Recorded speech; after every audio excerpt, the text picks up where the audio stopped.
Hello everybody, welcome back to yet another video.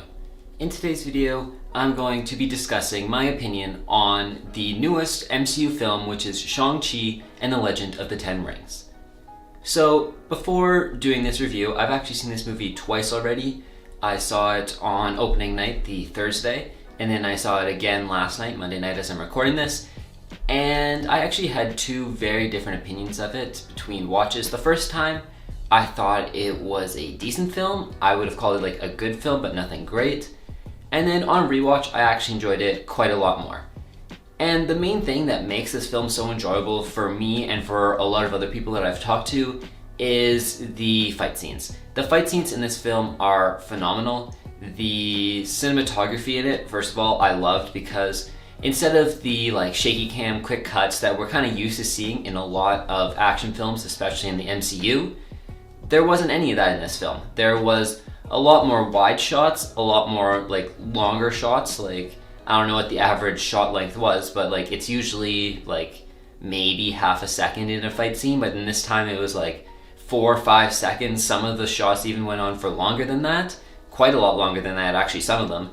And so I really like that. There was minimal cutting, and the camera also moved around a lot, which was great as well. It would pan around as the characters were fighting in a circle, or we would have a top-down view as we got to see all their martial arts moves. And there's at one point where it pans across while Shang-Chi is fighting on a bus. I personally absolutely loved the fight scenes in this film. The cinematography, like I said, was fantastic, but also the choreography was amazing.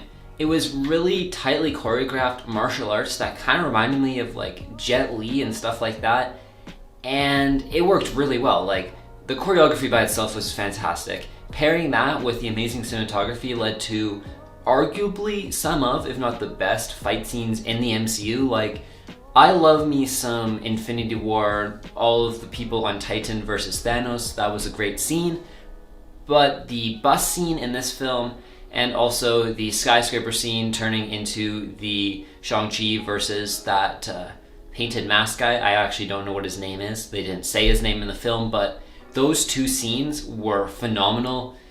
And I think honestly the bus scene is my favorite action scene in the entire MCU, maybe even in action movies in general, because it was such a small condensed area and it was tightly choreographed. It was very interesting. They used the surroundings very well, and just I love seeing the action scenes in this film, and that was definitely the best part of the film.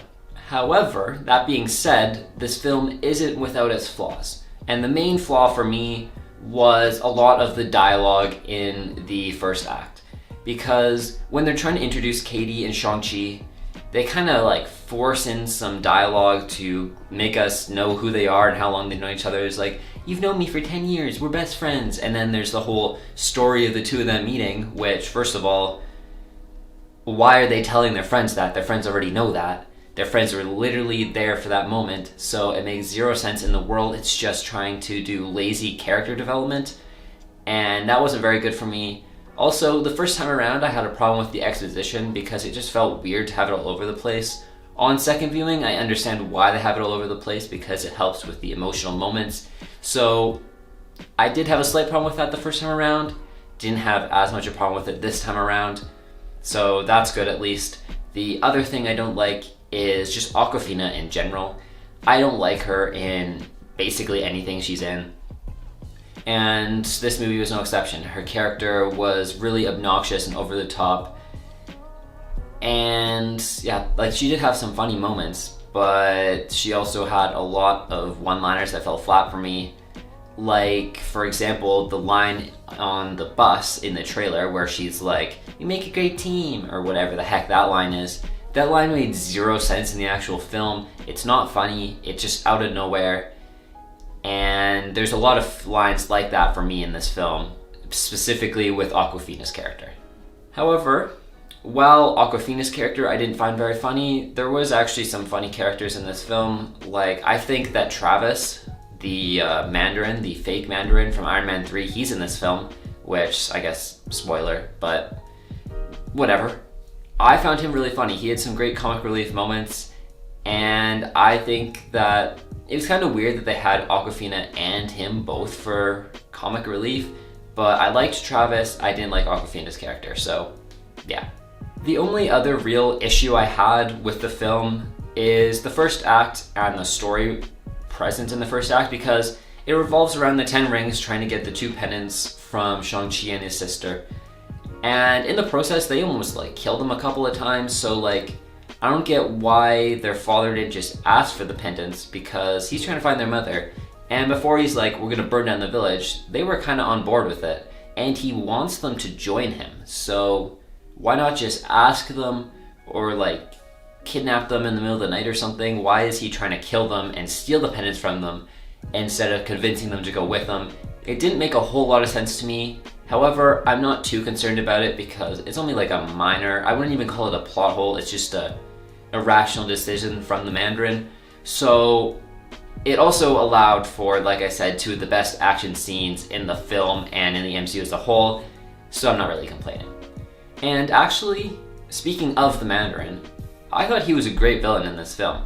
He's complex, he is out for power, like in his whole introduction stuff is like he just seeks power, blah blah blah blah blah. But in the actual film, he's a lot more complicated than that, because he gave up his power to have the family, and you could tell that he cared for the family, but then after his wife dies, it's a whole lot of complex stuff. He becomes evil again, but instead of just going for straight power again, he's trying to get her back, and that's what sets the main driving force for him. So he was a pretty complex villain, and he is actually redeemed in the end, because he wants to be right, but like he believes in Shang-Chi and he gives him the rings in the end, and I thought he was a pretty complex villain. He's by no means the best villain in the MCU by far, but he's pretty solid, because you know, sometimes we get some pretty trash villains in these films, but I actually really enjoyed. So I think that's basically all I have to say. In general, I really enjoyed this film. It was a great watch, especially on second viewing. I don't know why I liked it so much more on second viewing, but I just did.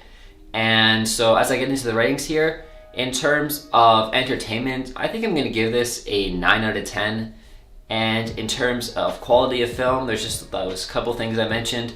So I'm going to give it an 8 out of 10 for quality of film, giving the film a total overall rating of 8.5 out of 10. It was marketed as the best superhero film of the year. I don't think it is. I still think that The Suicide Squad is a better film. But in terms of Marvel, this is definitely a lot better than Black Widow. So if you're looking between one of those two, which one you want to watch, definitely watch this one. It's got some fantastic action scenes and a lot better of a plot and characters than Black Widow did. But anyways, that's all I have to say today. So hope you guys did enjoy this video. I apologize for the lack of movie reviews and stuff like that over the last little bit. I'm maybe going to make a Suicide Squad review in the next upcoming days. I'm maybe going to do something about Free Guy as well. And hopefully I'll get back on my Scooby-Doo reviews soon as well. But school is starting like tomorrow as I record this, so we'll see how all that goes. But yeah, as for this video, thank you guys all for watching. I hope you guys did enjoy it. If you liked it, don't forget to leave a like down below. Subscribe if you're new around here. If you want more updates on all my videos, make sure you check out my Instagram at ntd_films. Thank you guys all for watching, and have a good day.